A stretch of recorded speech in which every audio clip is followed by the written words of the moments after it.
Hello, welcome back to my channel. আপনারা দেখছেন এখন আসাদুল ডিজিটাল। আর দেখতে পাচ্ছেন একটা ইমিগ্রেশন শ্যুট কীভাবে করতে হয় সেসবগুলো আপনাদেরকে দেখাবো।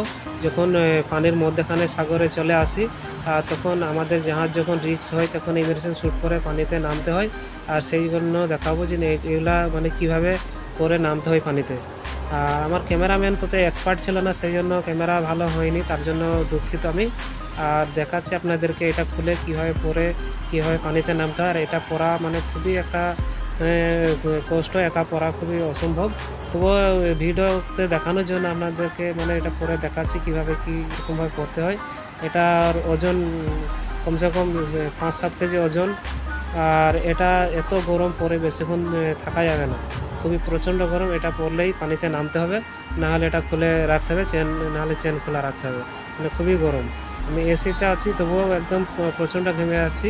এটা আমরা জাহাজের ভিতরেই করে দেখাচ্ছি। এটা জাহাজে যখন থাকে তখন প্রত্যেকটা মানুষের জন্য একটা করে থাকে, আর লাইফ বোর্ড একটা করে মানে প্রত্যেকটা লোকের ক্যাপাসিটি হিসাবে লাইফ বোর্ডও থাকে। আর লাইফ বোর্ড না থাকলে লাইফ র্যাপ, এখন লাইফ র্যাপের মানে এখন কম হয়ে গেছে লাইফ বোর্ড আর ইমিগ্রেশন স্যুট।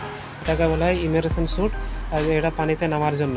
আর চেন বন্ধ করে দিলে একদম ভিতরে এখনও পানি যাবে না, গলা অবধি হাত পর্যন্ত সব টাইট।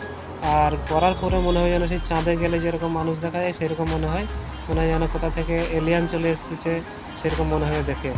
আর আপনাদেরকে দেখাচ্ছে এটা কীভাবে পরে। এটা দুজন লাগে পরতে, একজনকে আরেকজনকে হেল্প করতে হয়, নাহলে খুবই পরা খুবই কষ্ট। চেন এত টাইট, পা ঢোকানোর, হাতগুলা ঢোকানো, খোলা, উপর অবধি পুরো চেন আছে।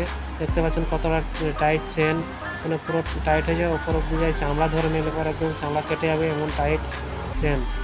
আর ওই হাতে দেখতে পাচ্ছেন ওটা হাতের মোজা, হাত থেকে মুখ অবধি সবগুলো ঢাকা থাকে। মুখে মুখোশ পরে ওখানে গ্যাসের সিলিন্ডার লাগাতে হয়, মানে পুরো এ টু জেড সবই ঢাকা। কোনো জায়গাতে ভিতরে পানি ঢোকার কোনো চান্স নেই, আর লিকেজ কোনো জায়গাতেই থাকে না, একদম পুরো সিল প্যাক হয়ে যায়। আর পিছনে দেখতে পাচ্ছেন একটা, এই যে দেখতে পাচ্ছেন এটা বালিশের মতো, মানে যখন পানিতে পড়ে তখন এটা ঘাড়টা যাতে কাত হয়ে না যায় সেই জন্য ওরা ঘাড়ে সাপোর্ট করার জন্য এটা দেখেছি। দেখতে পাচ্ছেন এটা আমাদের একটা বন্ধু চলে এসছে, কিন্তু আগে আসেনি, তা সেই জন্য আগে আসলে হেল্প হতো, ও ছিল না। এসে বলছে তোমাদের ট্রেনিং চলছে। হ্যাঁ, আমাদের ট্রেনিং চলছে দেখানোর জন্য। যারা ভিউয়ার্স আছে তারা দেখে নেয় অনেকজন কীরকম কী জাহাজে কীভাবে কী হয় কী সবগুলো ওদেরকে দেখানো একটা দরকার, যাতে কিছু এক্সপিরিয়েন্স হয়ে যায়। যদি কোনো সময় আসে তাহলে ওরা বুঝতে হবে যে এসবগুলো দরকার পড়ে, শিখে থাকা ভালো। তারপর STCW কোর্স সব কিছুই করতে হয়। আর যারা জাহাজে চাকরি করতে যান তাদেরকেও এসবগুলো জানা অবশ্যই দরকার, তাদের ট্রেনিং হবে অবশ্যই। ট্রেনিং না হলে এখানে কেউ আসতে পারবে না। দেখতে পাচ্ছেন উপর থেকে নিচ অব্দি দেখাচ্ছে আপনাদেরকে। এই দেখেন এলিয়ানের মতো দেখতে। ওই সেফটি বেল্ট বাঁধার জন্য, যে হেলিকপ্টার চড়ার জন্য হুক সব আছে। এই দেখেন 1 থেকে 6 অবধি পার্ট নম্বর লেখা আছে, কীভাবে কী করতে পুরো ইন্ডাকশন দেওয়া আছে এতে। আর এই হুক দেখতে পাচ্ছেন ওটা হুক দিয়ে বাঁধা হয়।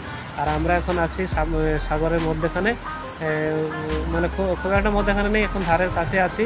এখানে যখন কোনো রিস্ক হয় এইসবগুলাই নামতে হয়। আর ট্রেনিংয়ের জন্য আমরা এখানে ট্রেনিং দিচ্ছি। আর কিছুক্ষণের মধ্যে আমরা চলে যাব অন্য সাইডে গিয়ে এখন আপনাদেরকে আরও অনেক কিছু ভিডিও দেখাবো। বন্ধুরা যদি চ্যানেলে নতুন হন তাহলে ফলো করবেন অবশ্যই,